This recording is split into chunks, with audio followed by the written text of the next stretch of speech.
selected here. So I wanted to read the part about reign of the Silver Millennium. Thousands of years prior to the start of Sailor Moon, the solar system was ruled by a peaceful matriarchy of long-lived moon dwellers, empowered by the mysterious silver crystal. This tranquil era became known as the Silver Millennium, and at its apex, it was presided over by the gracious Queen Serenity. So, yeah, Queen Serenity is Sailor Moon's, or Princess Serenity's mother. For generations, this system worked as intended. The Queen oversaw pleasant relations between the planetary societies. Art flourished, and even some, particularly 1990s conceptions of advanced computing, took root in the lunar soil, though the sailor soldiers did, in fact, exist during this era, and were similarly charged with peacekeeping throughout the galaxy. They had quite a lot less to do. Though Queen Serenity appeared to rule alone, without a king or consort, she did have a daughter, again Princess Serenity, who would be reborn as Usagi Tsukino and would become Sailor Moon. Though the princess was as beautiful and benevolent as her mother, she was much younger, and it showed. She preferred pranks and playtime to protocol, had to be calmed by her mother after enduring nightmares, and spent as much time evading her sworn sailor guardians as she did obeying them. Ideally, she'd have had centuries to mature into the steadfast queen the Silver Millennium demanded, but that, of course, did not come to pass. Alright, a princess, not a soldier. Perhaps the most surprising thing about Usagi Tsukino's life as Princess Serenity is that she was never supposed to become a sailor soldier herself. The crystal that would go on to power her transformation was very much part of her life, and was in fact the source of her kingdom's power. But within the blissful environs of the Silver Millennium, it didn't need to be weaponized.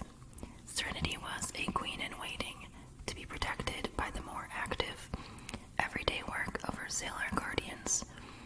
Rather than a warrior herself, she was meant to be a beacon of goodwill and leadership who'd never need to dirty her hands with demon slaying, monster chasing, or scheme disrupting. During this era, the sailor soldiers were more like a royal guard than the task force in Urset's army they'd go on to become centuries later. And though they certainly spent time beating down bad guys, they were just as often involved in Princess Serenity's education. The manga offers glimpses of Sailor Mercury, Mars, Jupiter, and Venus instructing their princess in history, comportment, and astronomy, acting as much like teachers in the princess's brattier moments, like nannies, as sworn swords. There was no Sailor Moon because they'd made sure there never had to be. Princess Serenity's life of peace and preparation had been ensured by their careful work. Until, of course, it wasn't. Alright, love in the midst of war. All the marble verandas and talking cats in the galaxy could not, unfortunately, keep Princess Serenity content forever.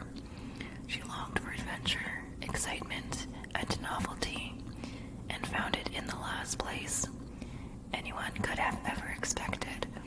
Somehow she and Prince Endymion, her equivalent on Earth, met each other, fell in love, and embarked upon a clandestine relationship expressly forbidden by the laws of their lands.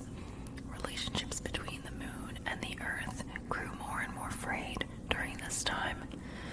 Rebellion was brewing, stoked by the Earthlings' distrust of the silver crystal's magic.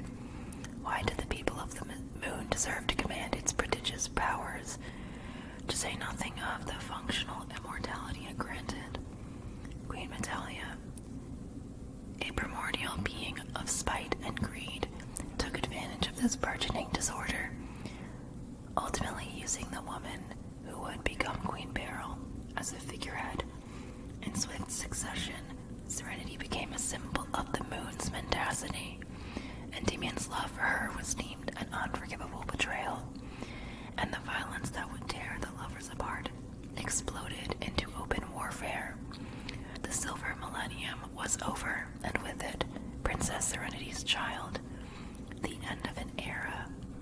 The war ravaged the moon, destroying its pristine landscape as thoroughly as its civilization. At its terrible climax, Queen Beryl, possessed fully by Medalia's malevolent spirit, killed Endymion with a fatal slash of her sword. Her forces overran the moon, tearing apart its halls and gardens, leaving the Sailor Guardian defense system in tatters, devastated by Endymion's death and the end of all she had ever known. Princess Serenity committed suicide by impaling herself upon the sword that brought down her lover. Queen Serenity was left suddenly, horrifyingly alone, stripped of her family, her temples, her kingdom, and her subjects. She used the power of the silver crystal to seal away the souls of her daughter Endymion, the sailor soldiers, and their guardian cats, to be reborn in a time of renewed peace.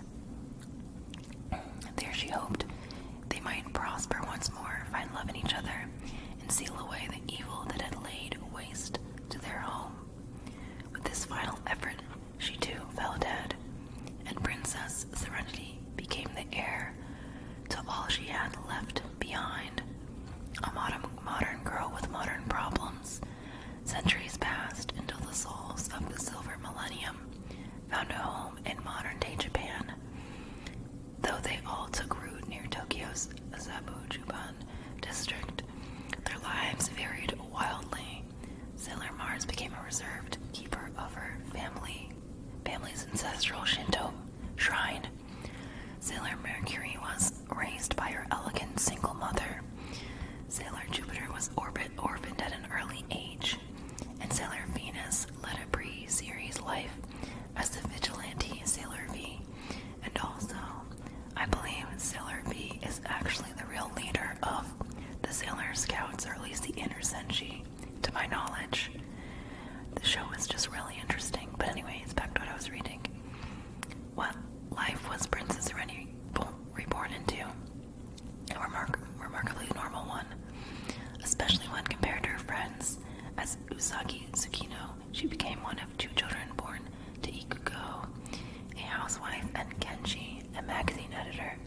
She is, at the story's outset, a cheerful girl with many beloved friends, still very much the bright-eyed princess she'd been, but she is also, as her very own internal narration reveals, within the first few pages of the series, kind of a crybaby, which I wholeheartedly relate to. A lazy student, I totally get that, and a bit of an all-around brat. Her heart, of course, is pure in all the ways that matter.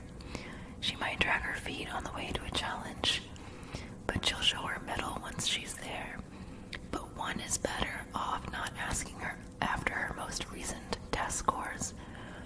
In this sense, she was very much still the girl she'd been thousands of years in the past, kind, silly, and more than a little prone to pursuing her heart, no matter where it might lead. Fight evil by moonlight at the arcade by daylight.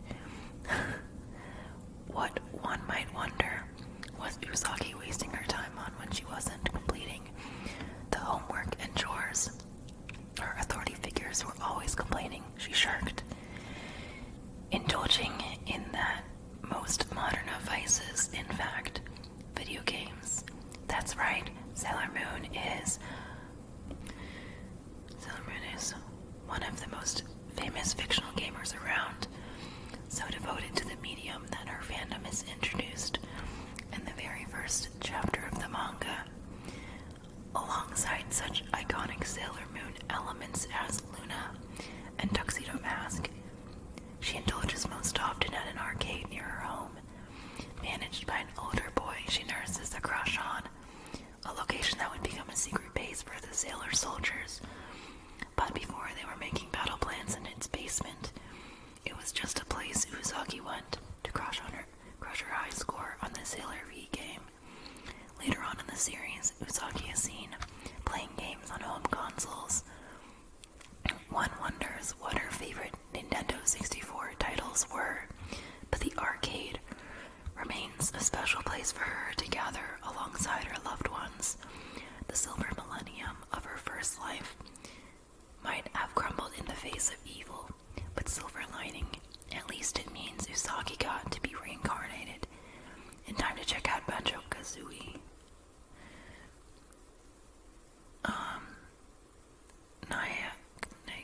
Taguchi filled every corner of the Sailor Moon universe with references to mythology, folklore, history, and of course the vast and varied world of astronomy. In fact, she had a special interest in astronomy and, in general, a lot of different sciences, as she actually was a scientist. Surprise, surprise. No character embodies that tendency more than Sailor Moon herself, especially her name. To begin with, Usagi Tsukino translates to Rabbit of the Moon. Usagi is very much aligned with the rabbits throughout the series. Her bedspread has rabbits, one of her jackets has rabbits. Like, there's rabbits everywhere in the show. I love it. It's to the point that the original English edition of the series translated her name as Bunny, but the comparison goes beyond the adorable and into the genuinely fascinating when one learns of the name's legendary origins. The rabbit in the moon is a major figure in East Asian folklore, based on what many see as the shape of the animal in the moon's darkest craters. Opinions differ as to what the rabbit is doing, though most agree it looks to be using something like a hammer and container. Certain Chinese legend connects the story to the myth of Chang'e, while the 8th century poet Li Bai described a rabbit pounding medicine in his work. In Japan, the rabbit is imagined to be making mochi. This story is so widespread that Apollo 11 astronaut Michael Collins mentioned keeping an eye out for the bunny girl, though if he did, in fact, run into a sailor soldier up there, he stayed mum. Villains from the past. Usagi's past is as much of a gift as a curse throughout her journey, but in an important way. It serves as a warning. Thousands of years before she'd battled them on the streets of Japan, Princess Serenity encountered two of her greatest foes. The first was Queen Beryl. She's like one of the first in the show. Reeled by the manga to have once been an earthling witch filled with unrequited love for Prince Endymion, Natalia, sensing the power of this longing, took advantage of it, transforming Beryl into the murderous queen who would bring the Silver Millennium to an end and return centuries later to oppose Princess Serenity once more. This article really just maps out a lot of interesting details from the show. It's amazing. Later chapters revealed an even earlier foe of the then infant princess Nihilania, villain of Sailor Moon's fourth story arc. Queen Serenity's dark mirror. Nihilania appeared at Princess Serenity's birth and managed to curse the child before Queen Serenity sealed her away in a mirror. That seal would eventually break, but by that point, the reincarnated Sailor Moon would be ready to take her down for good. The goddess and the shepherd. Astronomy in Japanese folklore might be the most prominent places Takeuchi drew inspiration from, but they aren't the only ones by a long shot. The romance between Usagi and Mamoru, a central pillar of the series across adaptation and medium, is in fact drawn from the Greek myth of Selene and Endymion. Like all ancient myth, its interpretations are many and opinions differ as to what should be considered the real story, if in fact one can be defined at all. But basically, the story goes like this. Selene, goddess of the moon, fell in love with the earthbound Endymion. Some stories suggest he was nothing more than a mortal shepherd,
herself was dying and all hope appeared to be lost. It's a last-ditch effort made by a terrified child and was never meant to last.